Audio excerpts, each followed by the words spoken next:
Good morning, good afternoon, and good evening, depending on where you're watching from.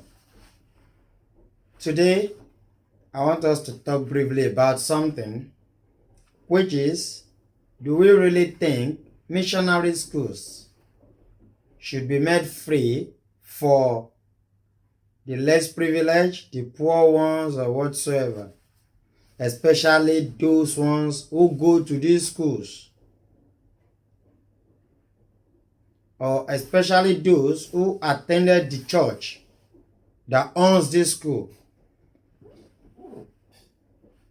I am saying this because I saw where an actor who said somebody came to beg him for assistance of school fees for the children. And the person further asked if or which church is this person going to? And the person said the Redeemed Christian Church of God. Now, this person is now calling on Papa Adeboye, the General Overseer of the Redeemed Christian Church of God, asking or demanding why is he not giving those people free education or scholarship.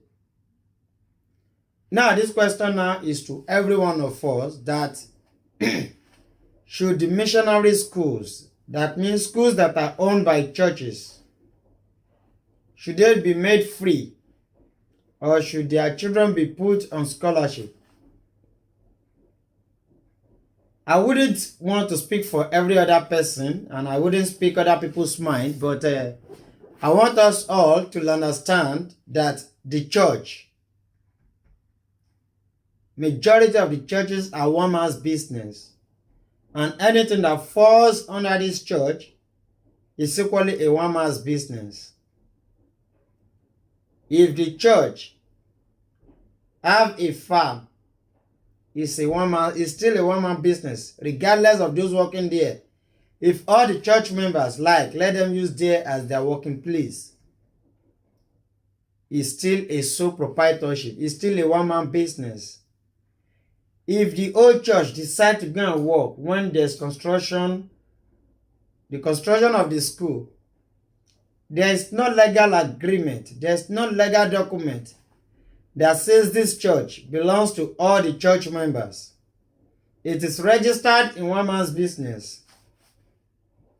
So now, forget about people paying tithe, people paying offering, or people contributing. When people were contributing, there's no legal document to back it up that this church belongs to every one of us. We may say this schools belongs to the church, but we all knew the church belongs to somebody. So because I saw so many comments where people are saying, and people pay tithe, people's tithe. Yeah, we may pay tithe, we may pay everything to the church, but do we really think that makes it everybody's property? The answer is practically no. The church is a one man's business, and same thing like every other person's business. Now, because Nigerian is given Dangote crude oil, probably a subsidized rate or whatsoever, Dangote can decide not to even sell the finished product to Nigeria alone.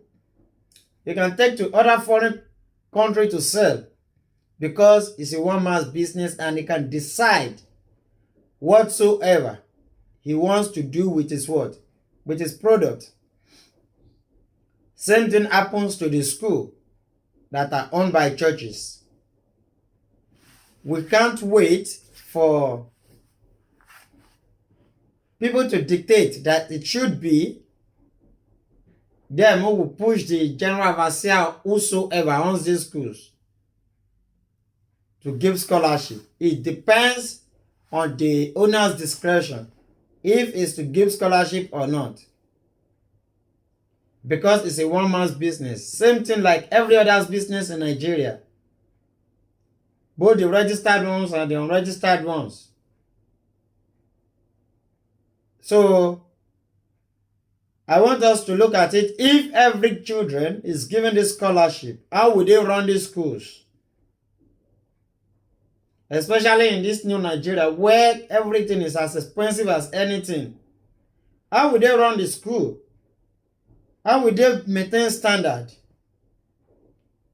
I don't say the school shouldn't give scholarship to people, get me right. But sometimes too, these people will say the poor ones, they are the source of their problem. If the rich ones can decide to have 2, 3 children, and the poor ones are having 7, 8 children, who are they having these children for? So sometimes, majority of them bring what happens. And their problem shouldn't be put on everybody.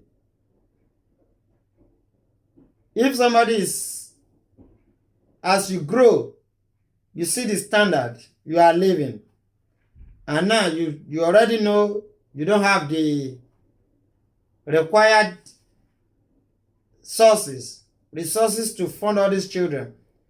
Now every year you keep giving birth to children. Who do you think wants to look after these children for you? If you don't have money, limit yourself to the children you will have. But if you claim you don't have money and you keep giving birth to children every year, whose problem would that be? We cannot say because Dangote now is rich. We cannot say because Dangote now is rich, because of that Dangote should start giving Indomie to the poor ones. Because it's rich. No. Same thing, we cannot say religious leaders should start giving free education to the poor ones because it's not the source of their being poor. So I want us all to look at this critically and let us drop our point. If we really think the GOs who owns a school should what? Should give free education or scholarship to the poor ones, like people say. Kindly drop your comment, drop your opinion in the comment section, and let us look at this critically. If this is the first time you're coming across our page, kindly follow our page, subscribe to our YouTube channel, and you could read more articles on our website, on the blog section on our website, on www.truthtalkarena.com. Thank you.